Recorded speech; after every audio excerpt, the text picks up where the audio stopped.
Ready na. So, ready na ba kayo? Yes. Very good. So, anyway, nandito tayong lahat sa umagang ito para i-celebrate ang 7th founding anniversary ng Anawin Mission. Very good. Yeah, with the team, Pilgrims of Hope. Continuing commitment and solidarity with Anawin. Saan mabatay itong mission na ito? So ngayon nga pong taon ng pag-asa, taon ng jubileo, makikita po natin sa Romans chapter 5 verse 5, sabi doon, hope never disappoints. Yes. So ano man po yung pag-asa na meron tayo sa ating puso, hindi tayo bibiguin. Yes. Ayun ang maliwanag. Sabi nga, hope springs eternal. Basta meron pa tayong lakas na natitira at basta meron pa tayong pananampalataya na siyang nagbibigay sa ating lahat, ay ang pag-asa ay laging nandiyan. Di ba? Buhay na buhay ang pag-asa. Amen po ba? Amen. Parang hindi naman mahina. Amen po ba? Amen. Ganun lang. Boses kababaihan. Ano naman sa kalalakihan? Pwede ba natin marinig yung amen ninyo? 5, 6, 7, 8! Amen! So, sa ating program, nag-start po ang registration kaninang 8 hanggang 8:30 and nagpapatuloy pa rin kasi baka may mga na-delay na traffic. So, papunta pa lang po sila dito. And so, ngayon po, magna-9 na kaya po, simulan na po natin, no? Simulan na po natin, lalo tigit sa panalangin. We will be led by the Escalabrinian sisters for our opening prayer. So, ihanda po natin ang ating mga puso't diwa para sa isang paunang panalangin mula sa ating mga kapatid na Escalabrinians.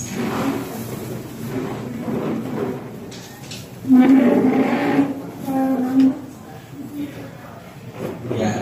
Please stand or sit down or up or stand up. Stand up. They already standing up na.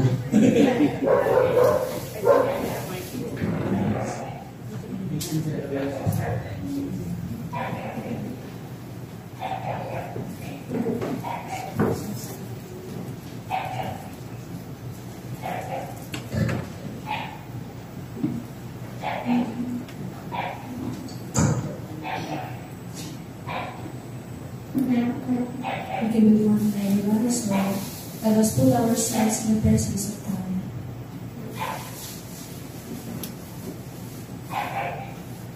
In the name of the Father, and of the Son, and of the Holy Spirit. Amen.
Just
Glory to the Father, and to the Son, and to the Holy Spirit. As it was in the beginning, is now, and will be forever.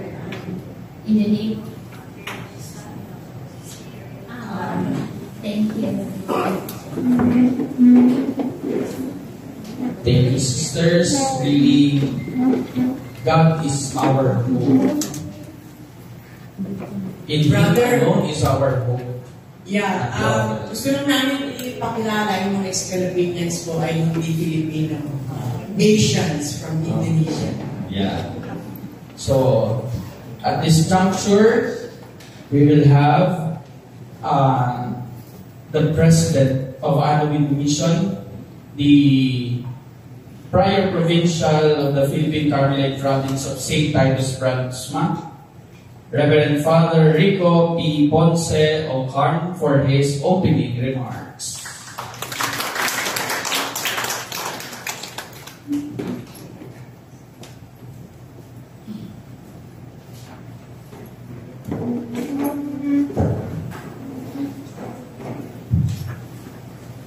Magandang umaga po sa inyong lahat.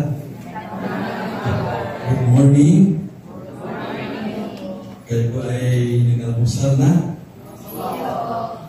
Okay, thank you. A warm welcome to all our guests, valued members of the Board of Trustees of Anawin, and beloved Anawin family. As we gather today to celebrate the 7th founding anniversary of Anawin Mission, it is with immense joy and gratitude that we mark this milestone at this Titus Brandsma Center under the inspiring theme, Pilgrims of Hope, Continuing Commitment and Solidarity with Anawin. Today's program promises to be a rich tapestry of reflection and action. We are incredibly fortunate to have Ms. Beverly Lumit share her insights on hope for system change, and to be followed by a profound biblical and theological perspective on call for social change from Father Ronald Poisson, CM PhD, PhD. Their wisdom will undoubtedly challenge and inspire us to deepen our commitment to our mission. And this afternoon, we'll focus on the vital work of evaluating our past achievements and charting our course for the year ahead. This is an opportunity for us to collectively assess our progress, learn from our experiences, and strategize for even greater impact. Before we begin, I extend my heartfelt gratitude to our dedicated Board of Trustees members and the entire Anawin Mission family. Your unwavering support tireless efforts, and steadfast commitment are the very foundation of our success. Your presence today is a testament to the spirit of solidarity that defines our community. Let us embrace this day with open hearts and minds, ready to learn, to grow, and to reaffirm our pledge to serve as pilgrims of hope. Kaya nawa maging magkabuluhan, maging masaya po tayo sa ating pagdaupang palad sa araw na ito. So meron po tayong overflowing coffee. We also ensure na hindi tayo magugutom. Marami po tayong sponsors. So meron tayong, siyempre may merienda, may lunch, and in the afternoon we expect na everybody will also share. Paano pa natin mapasigla? Paano ang Anawing Mission magiging relevant, tumutugon sa mga issues, sa mga pangailangan ng ating lipunan sa ngayon. So, I wish you all a beautiful and fruitful day. Thank you. Thank you, Father Rico. Sa umpisa pa lang ng welcome remarks si Father Rico, malakas talaga yung pag-asa. Biro mo, sabi niya, may overflowing coffee. With timplaw yan, maaga niyang inihanda ang coffee. Yun ang maganda, meron tayong coffee. Yeah. Para hindi tayo antukin. Ano ba ibig sabihin ng kape? Kape? Oo. Okay. Energizer. Kapiling ang Panginoon everyday. Wow! Dapat lagi tayong may kape. We have coffee. Kapiling ang Panginoon everyday. Very good. Very good. Brother, sige, sana lagi tayong co-MC. So first time po namin natin open with the MC together. So, yung pag-friend, gusto ko lang din po kayong i-welcome dito po sa ating, at kayo po lahat. Nais po namin kayo i-welcome dito po sa Titus Branch Mass Center. At ito pong hall na ito pong open space natin, ay tinatawag natin Crispin Hall. Dedicated po kay Father Crispin Offermans. Isang Carmelite din po. At makikita niyo po, sa gilid ay may mga larawan po. There are pictures at the side. There is a gallery of pictures. Yan po ay si Titus Brandsma, si Saint Titus Brandsma, ang patron saint po ng Philippine Carmelite Province. Siya po yung patron saint namin because first, he is a Dutch, and our first missionaries in the Philippines way back 67 years ago were Dutch nationals. So hindi po yun sa nasa The Hague. Ano po pa kayo nasa... Pero Netherlands din po yun. Ano po? Kaya pwede pumunta doon. Huwag lang papasok doon sa loob. Nag-uumpisa. Wala pa mga. So yun, gusto ko lang po kayong ipakilala kay St. Titus Brandsma kasi siya rin po ay masasabi natin advocate of Anawim. Why? Because ang mga tinulungan niya talaga, yung Anawim of their society during Nazi regime. Lalo yung mga walang boses na mga bata, yung walang boses na mga manggagawa, yung mga tumutuligsa doon sa propaganda ni Hitler. So kaya po siya ay na-persecute until his martyrdom sa Dachau, sa Germany. So, nagdaan din po siya doon sa Scavenengen. Baka po narinig na ninyo yung Scavenengen. Nakulong po siya doon. Kung saan, nandoon din po ngayon. So, dito tayo. So, tuloy na po tayo. Yung tatay ko po nandoon. Anyway. Tuloy na po tayo. Pampasiglang bilang lang po yan. Yeah. Salamat sa inyong mga agib, pampagising yan. Kasi mga nanay, ang aga-aga nagising na. Anyway, ano ba ang Anawim? Ayan, ano ang Anawim?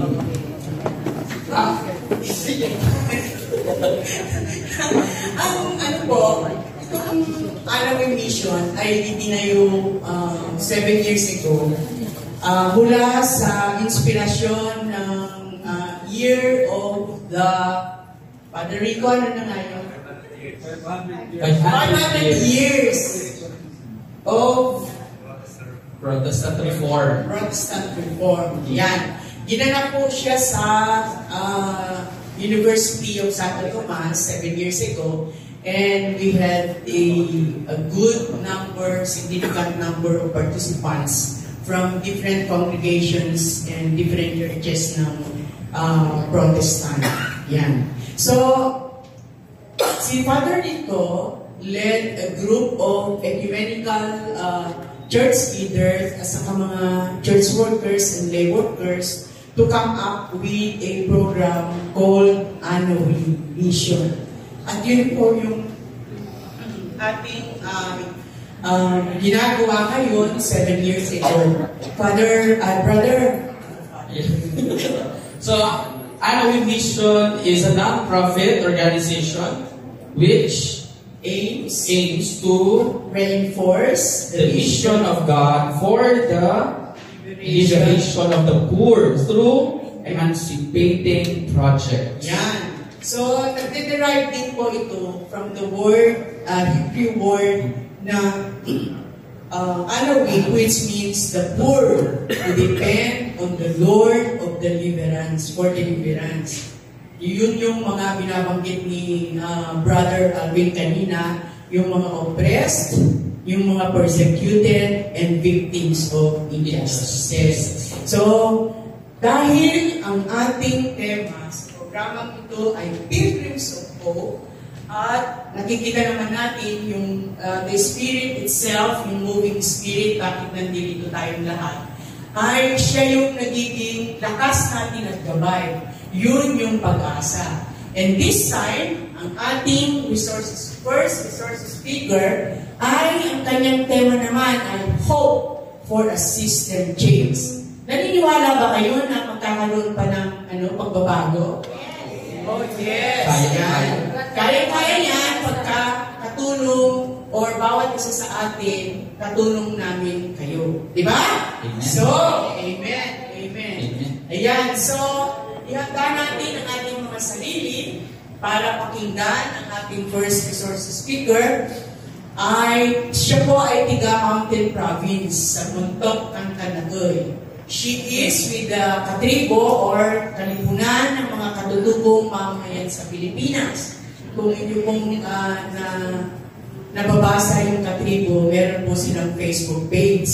At coordinator po siya ng International Indigenous People's Movement for Self-Determination and Liberation sa Pilipinas. So, ating pong i-welcome ang ating first resources speaker, Miss Evelyn Longny. Beverly. Okay. Si Ma'am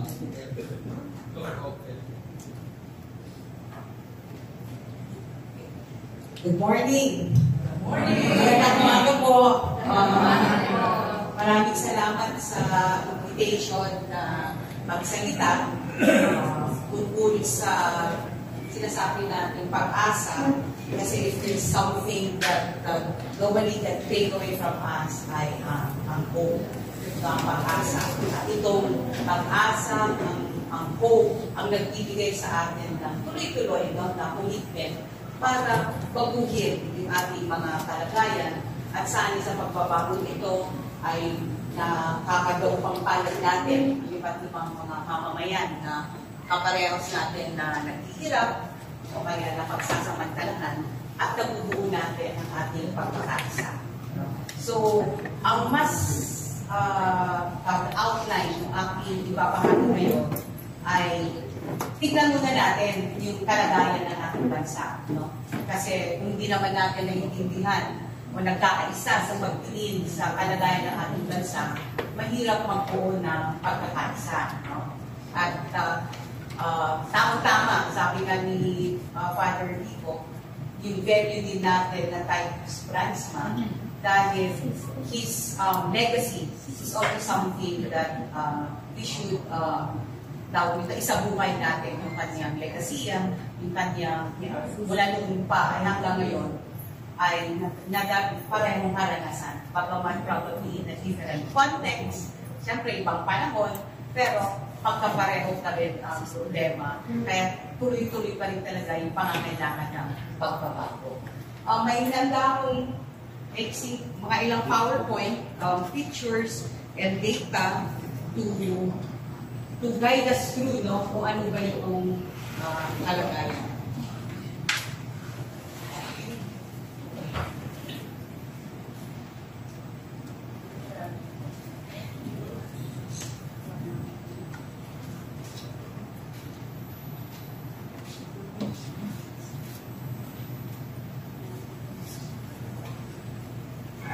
So yung isa naman na pinakamainit na balita ngayon, yung pagkakulong ni Duterte. Sa bisa ng warrant of arrest na inilabas ng International Criminal Court. At marami ang nagsasabi na dapat ba na nakulong siya? Ay dapat ba siyang nahuli? Dapat ba siyang nakulong? At nakikita natin may maraming nagdidebate, yung mga Duterte, maka-PDM. Pero sa totoo lang, baka hindi ito usapin ng ikaw ba ay maka-Duterte, ikaw ba ay maka-Marcos, Pero baka usapin ba ito ng kasamahan at kadiliman? O baka usapin ito ng hustisya at kawasuhan?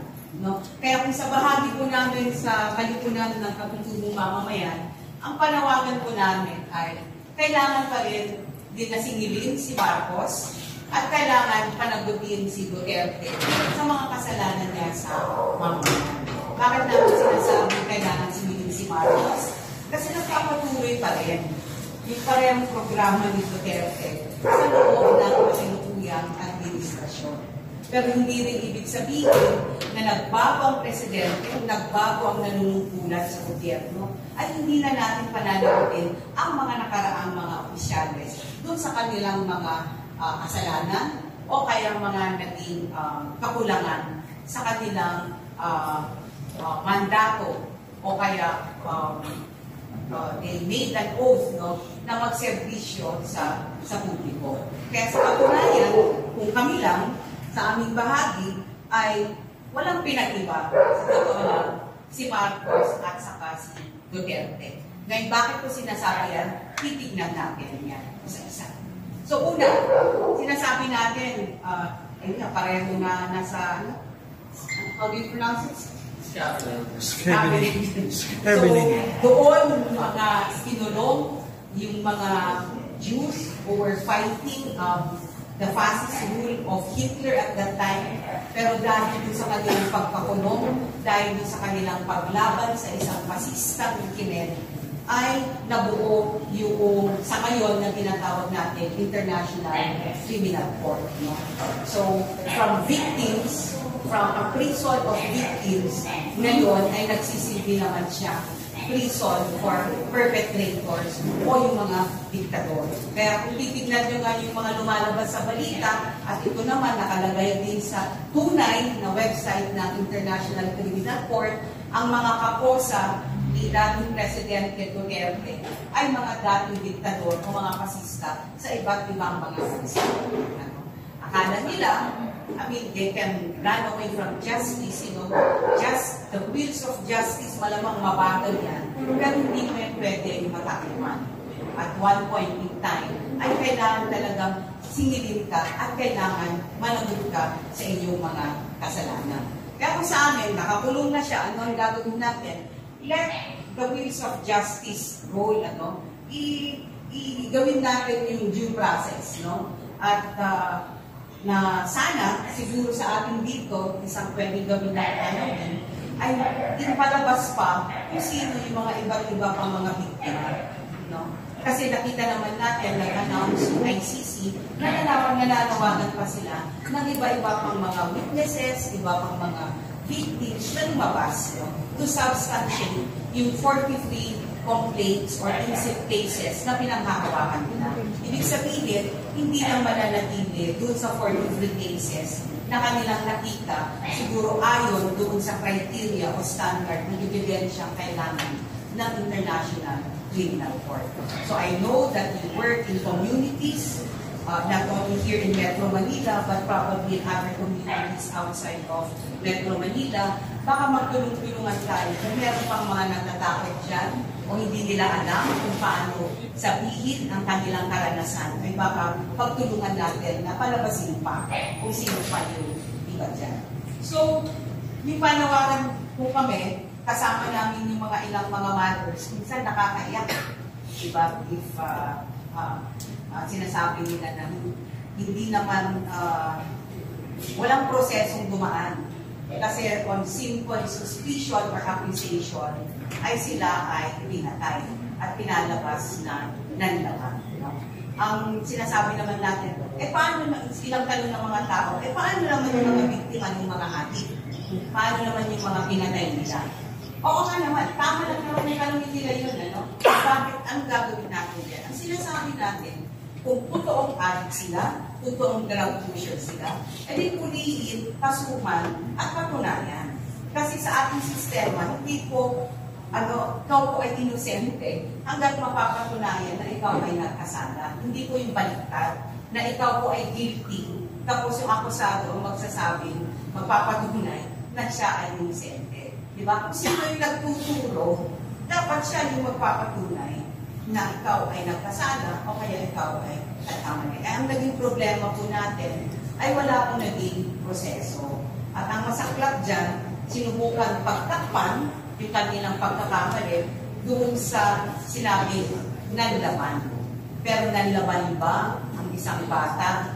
Di ba? Yung case ni Kia Santos o yung mga iba? O kahit na ba nanlaman sila, ano ba dapat yung dapat gawin? Kung ikaw kasi ang pulis, di ba, may mandato ka namang humuli, armado ka naman. Normally, yung mga masa, ordinary civilian tulad natin, ay wala naman.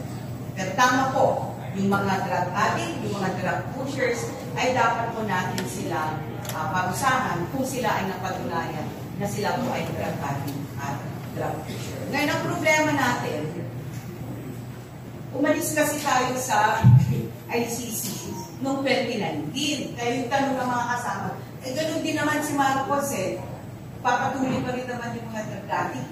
Di bakit hindi rin sila kasuhan sa ICC? Problema po natin, umalis po tayo, umalis po ang gobyerno natin sa pamamagitan ng pamamalakad ni Duterte. Nag-withdraw tayo sa ICC.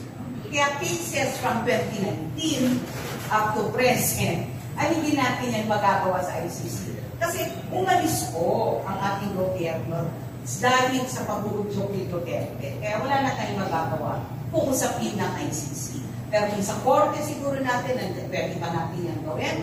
Nandiyan pa naman ang Commission of Human Rights na pwede tayo magsambahan ng mga kaso.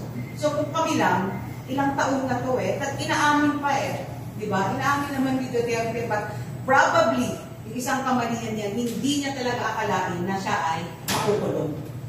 He never realized na sa panahon na siya, sa buong buhay niya, ay siya ay aarestuhin. Pero maswerte nga siya dahil nakakulong siya sa The Netherlands. Kung dito siya sa Pilipinas nakakulong, yung isang selda, ilan sila dyan, no? Kaya, he's still. At kung kami lang, ang panawagan, idaan yung proseso at makonvict na sana si Duterte kasi inaamin naman niya not once, not twice, or thrice, but in several occasions, even taking the name of God in vain sa kanya. So ano ba yung mga kasalanan niya? So ang karamihan dyan, yung tinatawag natin extrajudicial killings. At yun yung forma ng crimes against humanity na ikinaso kay Duterte. Pero ang sinasabi namin, hindi lang sana yung EJK ang titignan, yung extrajudicial killings, no? Sa loob ng tinatawag niyang war on drugs. Kasi sa totoo lang, marami din naman pinatay, maraming mga kinulong, at maraming mga dinukot labas sa balangkas ng gera kontra droga. Anong nangyari sa Marawi? Yung Marawi siege, di ba? Ilang Abu Sayyaf yung gusto nilang hulihin, around 21. Pero what did they do? Binomba yung buong Islamic city of Marawi. May nahuli ba silang 21 Abu Sayyaf? Wala. Pero anong itsura ng Abu Sayyaf ay ng Marawi City ngayon? It's a commercial city.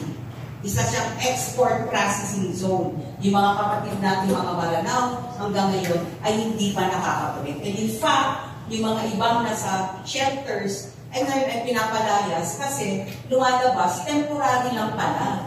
Hindi pa rin talagang relocation, but it was a temporary housing for them for 5 to 7 years. At kung hindi nila babayaran, in continuation ng so-called lease na yon, ay kailangan nilang umalis. At ang mga Bangsamoro po ay may karapatan yan na tinatawag natin right of return sa kanilang mga ancestral territories, and which is Marawi. In fact, yung pangalan ng Marawi, hindi lang Marawi City Islamic City of Marawi. It is the only Islamic city in the whole country. No? Yan yung lang. Tapos, kung nalasahan namin mga katutubo, yung nangyari sa Panay, sa mga kapatid namin mga tumandok, no? At the eve of New Year's Day, ay nilusog yung kanilang pamayan on the suspicion or the accusation na sila po ay mga kasapi ng New People's Army. 9 ang pinatay, 16 were arrested. I think 8 eventually successfully naka-dismiss naman ang kaso nila, pero yung mga iba ay nakakulong pa rin dito. So kailangan natin pang tignan, no? Huwag lang tayo mag-focus sa EJK, pero tignan pa natin yung mga iba pang mga kasalanan niya, bunga ng kanyang mga patakaran at komisiya sa gobyerno. So ngayon, pagdating kay Marcos, kailangan din natin ilantat, no? At a certain extent, labanan. Kasi kung nangangampanya naman sila nung sila ay unity team, sabi natin ba, unity teams, ang dami ng pangako, di ba? Pero ano na ngayon? Pero hindi ito sabihin, kahit na sino pa man ang pumalit, whether it's Marcos or kung sino man yan, kailangan natin ilanta, kailangan natin itatuloy, at kung kinakailangan, labanan ng kanilang mga patakaran na nagtutulot ng paghihirap, iba yung paghihirap sa ating mga mamamayang Pilipino. So, ano yung isang itsura niya? Meron po tayong, kung kami, sinusuportahan na kampanya kaugnay sa tinatawag natin sahod.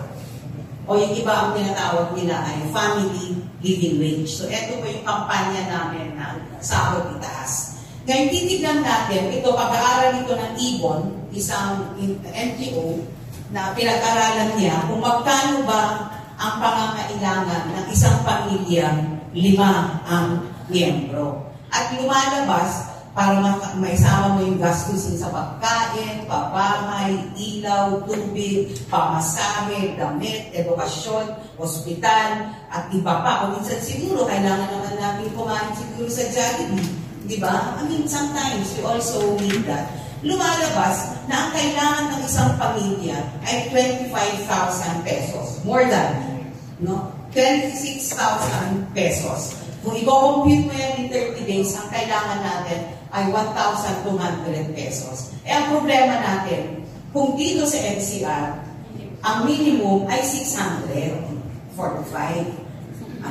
Pero, sa ibang mga regions, kung titignan natin, ay hindi po gano'n, no? In fact, kung namin sa bar, sa Muslim Mindanao, siya yung pinakamababa, 345. Kasi meron tayong tinatawag na regional wage boards. Hindi po pantay-pantay ang sweldo, Depende po yan kung anong region kayo nakatira. At yung regional wage board ang nagtatakda kung ano yung inyong minimum wage. Ngayon, kung titignan natin nga, kung 25,000 ang kailangan mo sa isang buwan, o kaya 1,200, 600 ang kailangan mo, ang laki ng gap.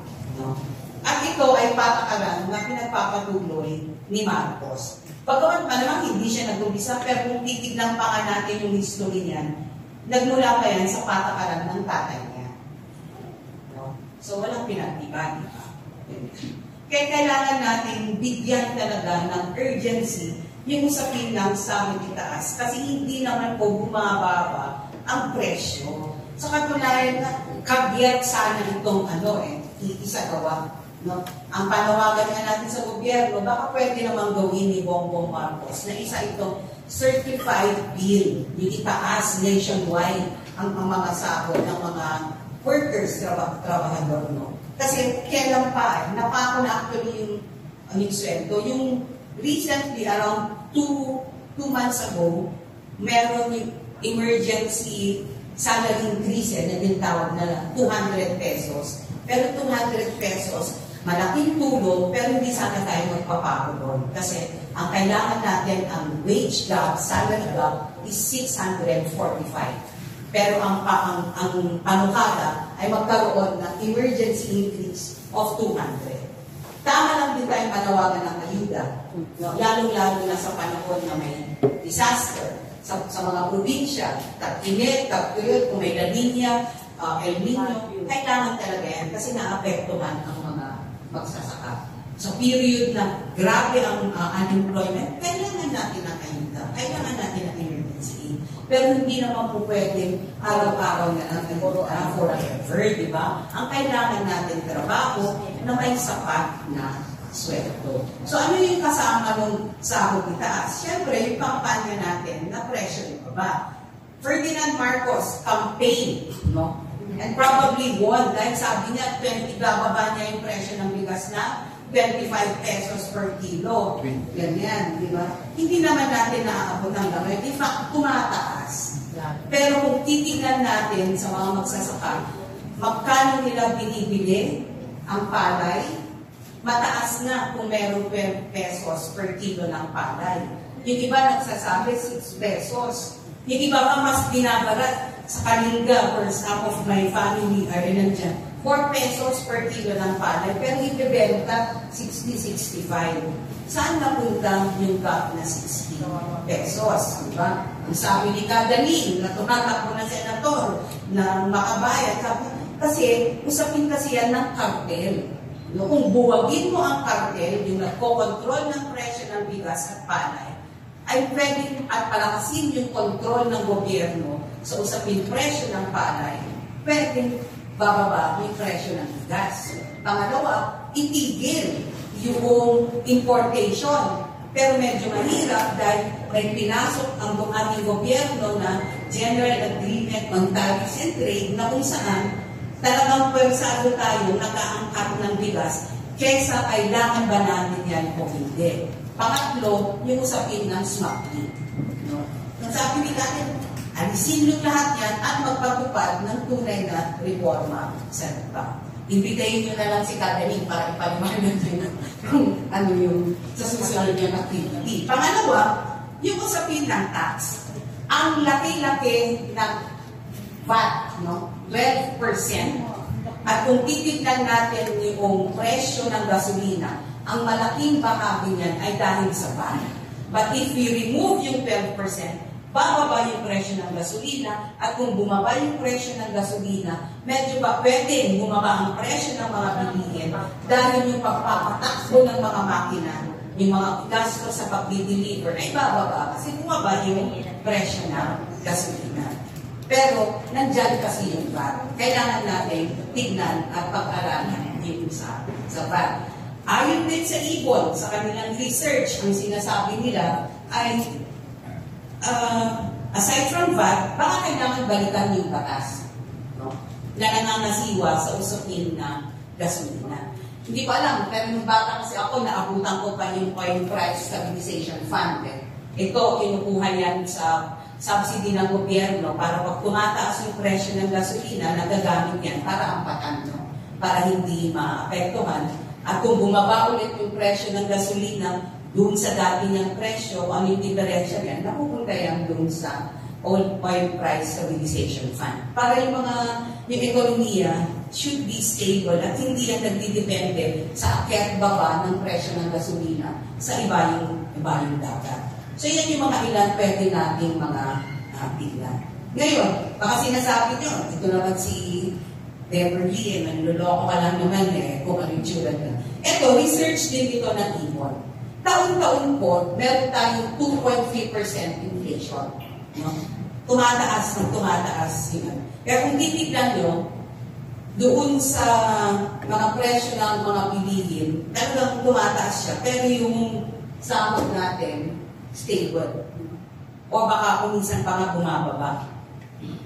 Iba-iba pang eskema yan. Kung ikaw ay contractual, kung ikaw ay piece rate, ikaw ay hourly rate, kada oras, ganun ang iyong nararanasan. So yan po sa parte ng ekonomiya. At marami pa po mga patakaran na pwede nating aralin at baka pwede natin hingin yung gobyerno na balikan at aralin at gawin yung mga necessary amendments or changes sa mga batas na yan.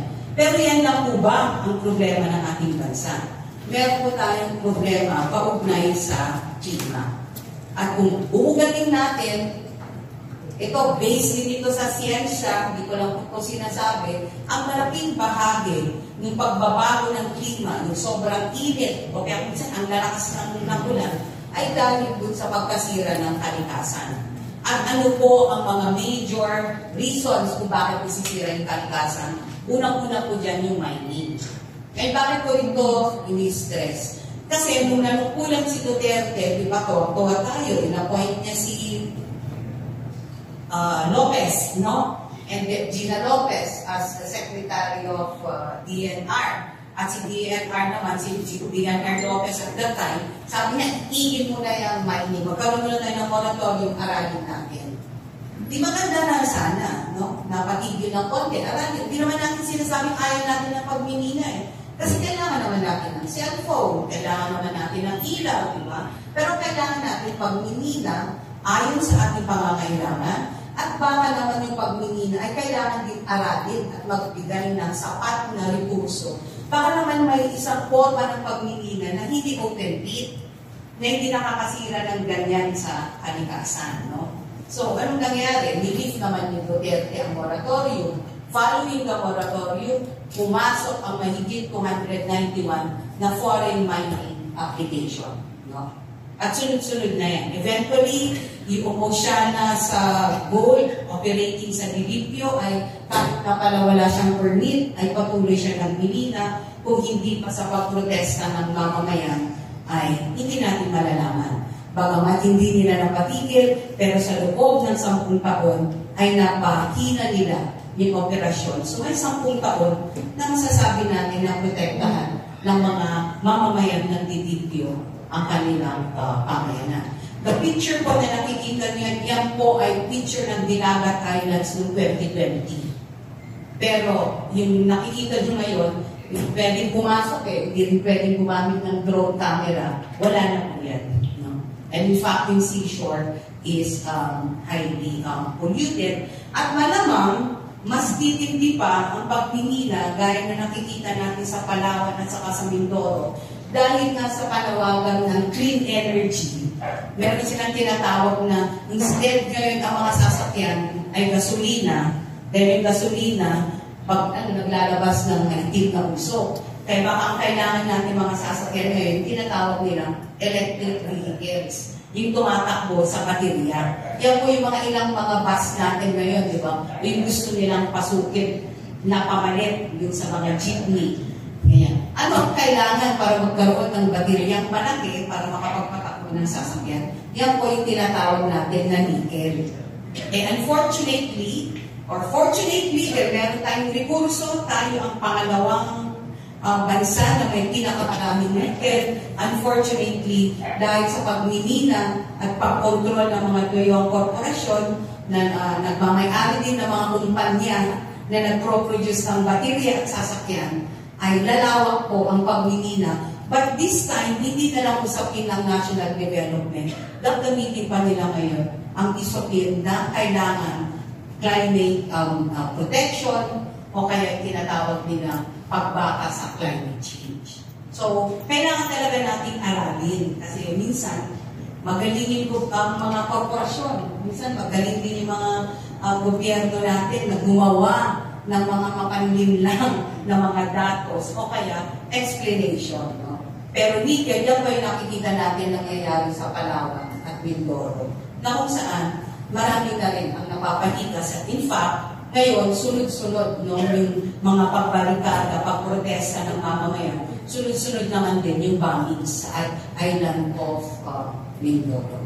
So, yan lang ba ang ating problema? Sabi ng gobyerno, pumayag na kayo sa pagmimina kasi para umunlad ang ating ekonomiya. Datos mismo ng gobyerno, ang mining po, wala pang 1% na contribution sa ating gross domestic product o kaya yung pangkabuang kita ng gobyerno, 0.7%. Sabi nila, pumayag na kayo sa mining para magkaroon tayo ng trabaho, no? Kasi ilan i-employ. Lumalabas mismo sa datos ng gobyerno, hindi rin naman doon kalaki ang kanilang contribution. In fact, 0.5% pag-employment at employment lang. Kasi mechanized na po ang pagmimina ngayon. No? Hindi katulad doon na kailangan mo talaga ng maraming miner. And second, mas madalas, ang kanilang dinadala naman, if it's a Dutch company or an American company, ang kinukuha din naman nila ay mga empleyado mula sa kanilang bansa. Ganyan, parang pogo din yan eh. Diba, basta gagamitin ng Philippines na pangalan, pero ano yung employ ng Chinese, no? Hindi din niya nagbibigay. Pero ibang usapin pa yung dapat pa na may online gaming. Sa amin po, hindi po kailangan ng online gaming. Kasi it takes advantage po dun sa kahirapan ng mga mamamayang Pilipino at nagbibigay ng force po na mababago ang kanilang pang-ekonomiyang kalagayan pag sila ay nagsugat. Okay? So yan lang ba? At ayon din sa datos ng Global Witness Research, since 2012, ang Pilipinas po ay laging nasa top 3 ng mga bansa na kung saan pinapatay ang environmental defenders. Hindi lang po aktivista, pero pati mga abogado o ordinaryong mamamayan na pinagtatanggol lang ang kanilang 2012 hanggang ngayon, top 3 tayo. Second to Colombia or Bolivia. Colombia. Oo, ganyan. At marami po dyan na pinapas lang ay mga katulad kong mga katutubong mamamayan.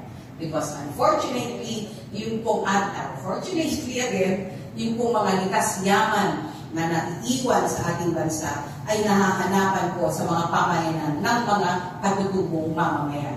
Kahit saan po, even the Department of Natural Resources ay inaamin po yan. So, yun nun po ba ang ating problema? Kasi kapatid ng pagdarambong, pagsisira ng kalikasan, ay yung usapin din ng corruption, no? Accountability. Ayan, dapat eleksyon ngayon. Minsan maganda ang eleksyon dahil yan yung isang pagkakataon sa loob ng 3 taon na ang mga mamamayang Pilipino ay pwedeng maningil. Maningil para i-assess, husgahan, yung termino at pagsiservisyo at siguro naman pagdating sa eleksyon ay ating iboboto ang mga karapat-dapat na mga politiko. Dito pumapasok yung usapin naman ng impeachment kay Sara. Kaya bakit natin yan binibigyan ng diin? Kung yung pangalawang pinakamataas na opisyal ng gobyerno ay nakakatakas, no, dun sa kanyang korupsyon. Simple lang naman, diba? Saan mo ginastos ang pera ng mamamayan? Ayaw niyan sagutin. O kahit naman lang ipakilala sa atin si Mary Grace Priatos. Sino pa ba yung mga, ayun? At ngayon, lumalabas ang dami-dami pa, no? Parang, you know, nakaka-insulto na, diba? Na ayaw mo magpaliwanag, may mga ilang ebidensya ng panluloko, hindi, pinagtatanggol mo pa. Kaya mahalaga din po, no, na ating tignan yung usapin ng impeachment. No? Ang gusto lang natin ipaliwanag, betrayal of public trust, kasi yung pera kabandang bayan, ginastos mo, no, sa kung saan, na ayaw mo naman ipaliwanag kung saan mo ginastos. At obviously, may panloloko. Ngayon po yung vice-presidente na anak ng dating presidente ay nagagawa yan. It scales down, di ba? Hanggang sa barangay. Kasi, at malamang pati yung ating mga kabataan, yan yung natututunan nila. At yan yung nagiging kultura. Nakaka-dismaya, na yung kultura ng korupsyon ay sa isang study din mismo, kung yung nagkakamali ng World Bank, ay nagiging laganap na acceptable. Dapat matakot tayo yan. Di ba? Yung tatanggapin ng kabataan yung ganyang pag-iisip. Kasi sila naman yung magiging future barangay captain, future senator, future mayor, di ganun din, no? Kailangan natin baguhin yung ganyang kultura na tama, o kaya SOP, o wala na tayong magagawa sa korupsyon kasi ganyan talaga ang ating gobyerno. Hindi po, ang gobyerno ay hindi dapat corrupt. Ang gobyerno po dapat ay accountable. Kaya nasa presidente ka, vice-presidente ka ng barangay. Pero siyempre, mas mataas ang ating paniningin dun sa mga mas nakakataas na mga opisyal na gobyerno. No? Napakalala na to eh. I mean, ako naman, hindi ako taga-Pasig, di ba? Pero lumalabas kasi sa feed ko sa Facebook, yung nangyayari sa Pasig. Pero, you know, if Mayor Vico can do it in Pasig, it can be done Quezon City, Baguio City, Marawi, Davao, or kahit saang city man yan, di ba? Ano bang munisipyo? Ang kailangan siguro dyan ay tamang pang-politikang kaisipan and the will to do it. At hindi sana tayo nakakata. Okay? So yan po yung kaya yung tinasabi natin, tama na. No? Tama na ang corruption. No? At kailangan na talaga magkaroon ng tunay na accountability ang ating mga public officials. So ano ba yan? No?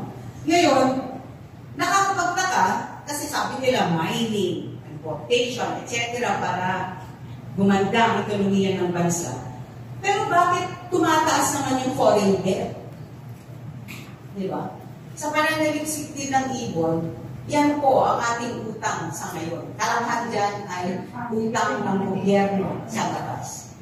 At kada Pilipino, kasama tayo dito, more than 100 kung i-divide mo according to population. No? 100,000. And malamang aakyat pa yan after ng eleksyon. No? Pagpanong kasi ng eleksyon, medyo tumitigil yung kasamaan eh. Pero pagkatapos ng eleksyon, zoom. Bumabait sila pag-eleksyon. Pero pag naiboto na sila, wala na. Nabasa na yun. Sungay, buntot at pangil, di ba? Ganyan. Bumabawi sa gastos. Ganyan. Tapos, lumalabas na malaki talaga yung utang ng gobyerno. No? Around 67% domestic at yung ilan dyan ay external debt. But nonetheless, no, pataas ang pataas. At maraming mga nagagastos sa utang na yan ay napupunta naman sa mga proyektong hindi pa napakakinabangan. Pwedeng, ano tawag nito? Bridge. Na bigla na lang babagsak. O kaya hanggang ngayon, yung isang malaki dyan, yung Bataan Nuclear Power Plant, hindi naman natin nagagamit. No? Pero ilang milyon na ang napunta dyan. So yan yung mga ilang mga nagpapahirap. Na meron na diba, no? Kung umuunlad, bakit lumalaki ang utang, no? Unfortunately din, meron tayong automatic debt appropriation na mas malaki pa yan sa budget, sa edukasyon, sa ospital, pangkalusugan at infrastructure, na pupunta po yan sa pagbabayad ng mga utang na walang kwenta. At malamang ay mas malaking bahagi niyan ay napunta sa korupsyon. No? Ilang mga datos. Makikita, palaki ng palaki yung utang mula din sa iba't ibang mga gobyerno. Pero nagpo-continue, no? It's a policy na hindi na palitan. Okay.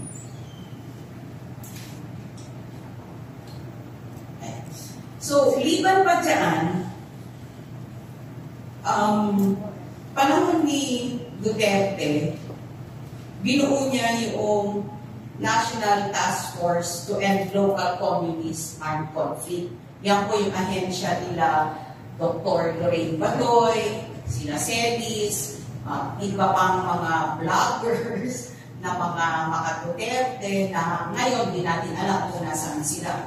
Buti si Harry Roque, lumabas sa the Netherlands, no? Kala niya, kasi pala mag-a-assign doon. Kaya naman din natin yung labanan yun, no? Dapat pinapayagan ang mga katulad ni Harry Roque na abortulista, mahilig sa limelight, yung ganyan, na gamitin ang usapin na siya ay daw ay pinakapon ng gobyerno, under persecution siya. Paano na lang tayo ordinaryong mamamayan, di ba? Nakakainsulto. Kailangan natin tignan. At ako kasi, nakabilang ako din sa terrorist list ng gobyerno na nilabas ng DOJ noong 2016, no? Yung sinasabi nila more than 600 individuals. Buti na lang, maayos ang aking record, magaling ang aking abogado at yung mga abogado ng iba, we had our name successfully delisted. Unfortunately, marami sa aking mga kasama ay hindi gano'n. No? Yung mga, dati po ako kasing staff din ng Cordillera People's Alliance. I was based in Baguio, naging chair ako yan. Ngayon, hindi kami tinatantanan ng LTF-LCAP ng pulis at ng military. Kinasuhan, dinesignate arbitrarily ang aming mga apat na kasamahan bilang mga terorista sa ilalim ng Anti-Terror Act na isinabatas din noong 2020. Ang nangyari, na-freeze yung mga accounts, personal accounts ng ating mga kasamahan, na-freeze yung organizational accounts ng CPA dahil kami nga daw ay terorista. Sumulat kami dun sa Anti-Terrorism Council. Anti-Terrorism Council, Secretary Bersamin, kung nag-ihep niyan, pwede ba namin malaman kung ano po yung batayan o bakit po kami naging terorista para alam namin kung paano depensahan ang sarili namin.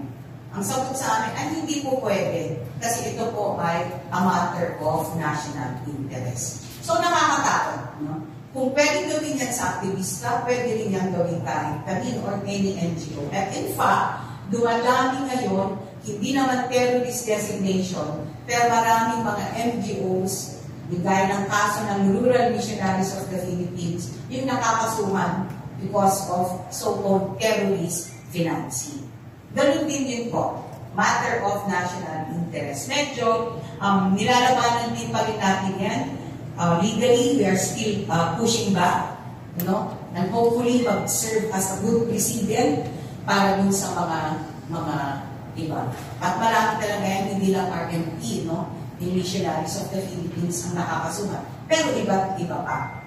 Kaya may panawagan kami, palayain ang mga political prisoners. Liban pa dyan, last 2 slides, yung sinasabi kong militarization at pagbobomba.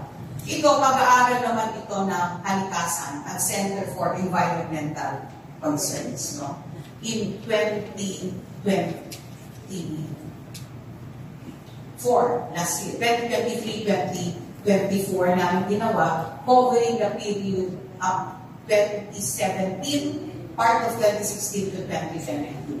Lumalabas po na yung mga pagbobomba sa mga pamayanan ay 2 reasons. One is counterinsurgency, ganyan. Pero lumalabas din po sa aming research, wala namang pong malinaw talagang nabomba o nasira ng mga kampo ng NPA. Pero ang mas malawak na dahilan, yung mga nabombang mga communities o mga pamayanan ay mga pamayanan that are hosting mining and energy projects ng gobyerno at may laban. So it can serve 2 reasons, both counterinsurgency and protection nitong mga investments in rural communities. Yan yung lumalabas. Pero ang problema kasi natin sa bombing, it's so indiscriminate. Pag natulog ng bomba, hindi naman yan talagang very precise. Ganyan. At ang lawak ng pagkasira. Ang problema pa, I have been part of several missions para tignan, mag-investiga na ngayon, baka naman hindi totoong bomba. Diba, mga ganyan. Hindi naman tayo pinapapasok ng military, nagiging important of law. And up to now, we have reported 13 bombing incidents, 11 of those are indigenous people's territories. Kailangan natin tignan. Kailangan din po natin pag-aralan yung mga maraming mga pinasok ng gobyerno na bilateral military agreements. Hindi lang po yan Visiting Forces Agreement, Status of Forces Agreement, marami po, no? At yung pinaka-recent, yung Enhanced Defense Cooperation Agreement ng gobyerno ng Pilipinas at ng Amerika. No? Medyo nakakatakot kasi may mga ilang reportings at sightings at kahit na mismo sa website ng AFP na ipinapakita na kasama ang mga American soldiers dun sa counterinsurgency operation. Pero kung itong mga areas kung saan sila nag-ooperate or where they have yung mga maliliit na facilities nila, parang mga maliliit na Subic and Clark din yan eh. Kung saan sila yung tinatawag nilang communication facility, installation facility, all over the country yan yung sa mapa. Parang Clark yung Subic din yan, hindi po nag-a-apply ang mga batas ng Pilipinas. Kaya kung may ginawang kasalanan ng mga American soldiers, walang accountability. Hirap na hirap tayo dyan. At nakita na natin yan no, ng ilang mga taon. So, ano po ang kailangan natin gawin? Kung sa amin po sa Camirigo, meron po kaming kampanya na ang tinatawag namin ay makatarungan ang aming paglaban. Na meron itong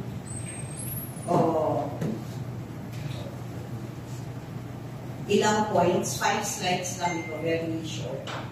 Ang tawag namin ay our fight is just campaign. At meron itong ilang 5 components. At tingin namin, pwede natin itong pagtulungan. Kailangan namin yung mga suporta kasi gaya ng sinasabi ko kanina, hindi po kami kriminal, hindi po kami terorista, at ang tingin namin, ang aming mga panawagan ay makatarungan lang naman. No? At yung aming mga ginagawang pagtutol, kaya rally man yan, pagpunta sa Kongreso, iba pa, ay mga valid, no? Wasto lang na exercise ng aming karapatan sa sariling pagpapasya. Kaya sa ganitong kalagayan, hindi natin masisisi kung lumalaban ang mga mamamayan. At sa balangkas na yan, yung tinatawag namin na makatarungan po ang paglaban.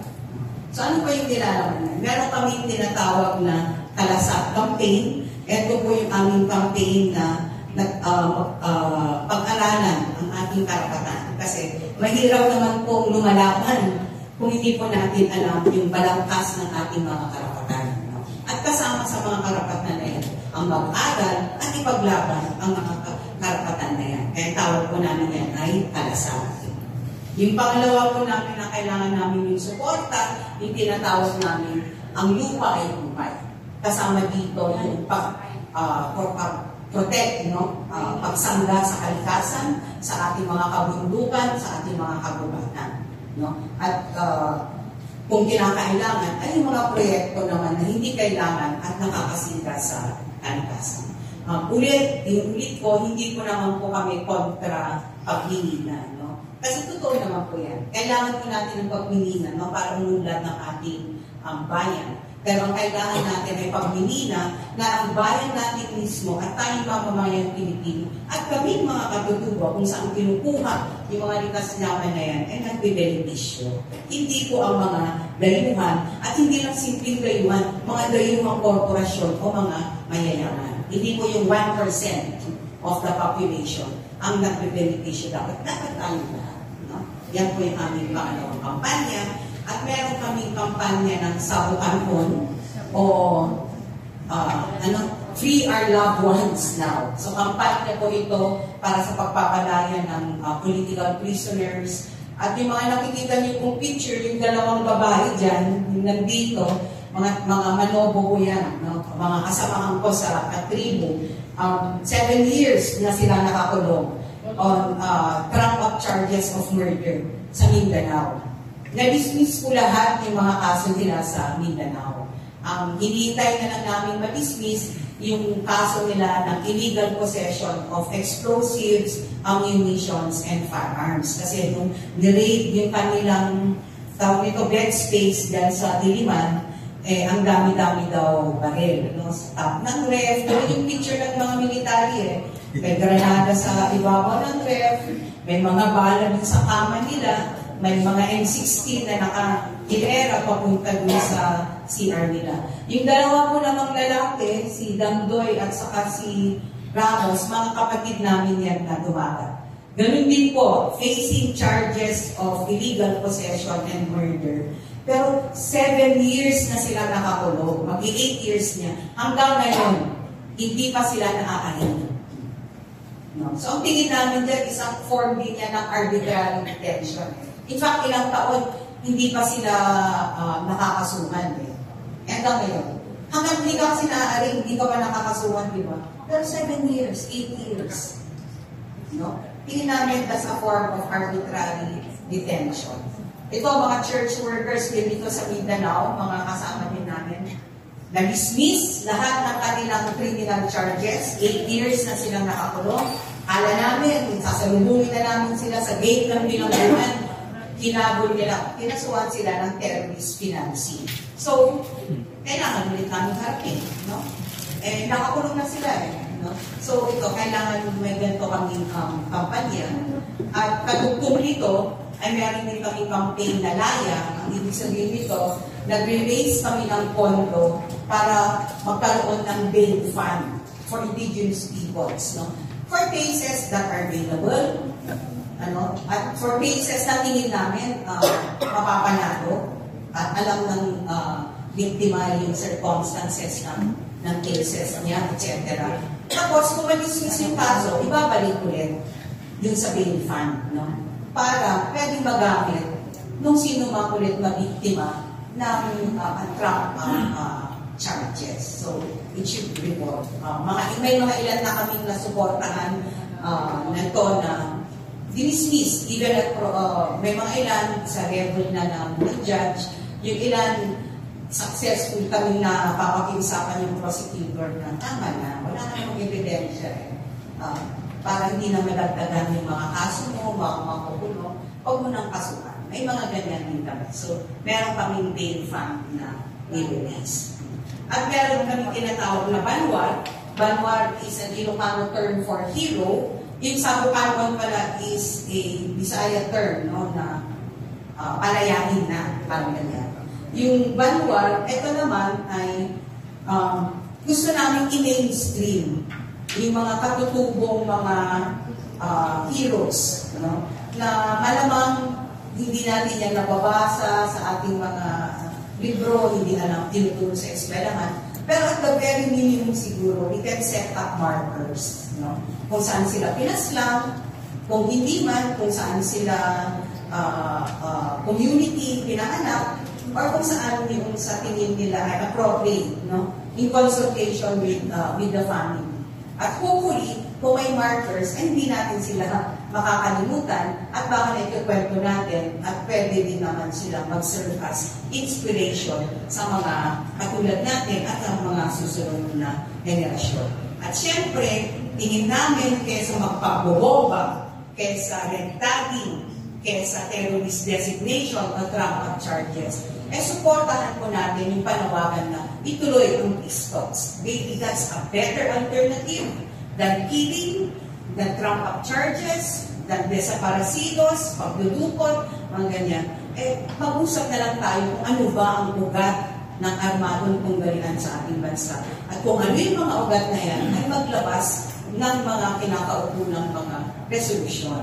At in this case, may dalawang agreement na nabuo, yung Comprehensive Agreement for the Respect of Human Rights and International Humanitarian Law, at yung Comprehensive Agreement on Social and Economic Reforms. Basahin po natin yan at tingnan natin, baka naman, no, there's a better alternative than political repression and fascism. So, yun po ang aking maraming salamat. Thank you very much, Ms. Bev, sa napaka-comprehensibong presentation on different issues na tayo pong lahat ay apektado o kaya tayo pong lahat ay biktima ng injustisyang ito. So, may mga 5 empowering messages na iniwan si Miss Beth sa atin. Pero, kung may mga katanungan po tayo, isulat lang. And then later on, after ng second presentation natin ng ating pangalawang resource speakers, ready po tayo na magtanong. Alright? Alright. Alright. Asan na yung empowering messages ni Miss Beth? Ako po ang isa sa mga nakuha ko, yung we need your support. Yeah. Napakahalaga po kasi ng sa pakikibaka, sa programa, aktibidades, yung support. Kasi kung wala akong support, para ka lang tuod na nakatayo, walang halamang nakadikit sa iyo. Yung ano po, ano siya tuod? Kahoy na walang buhay. Tuod. Para wala lang. Pero kapag may mga nakasupport sa iyo, hindi ka lang nakatayo mag-isa. May kasama ka, may nakasupport sa iyo. Yun po yung isa sa striking points na masasabi ko doon. Yan, dahil sinasabi ni Brother Alvin, kailangan natin ng support. Siguro, pasok na tayo dun sa pangalawang activity, which is, in 10 minutes, within that 10 minutes, kumuha po tayo ng ating inumin. May coffee na inihanda sa Father.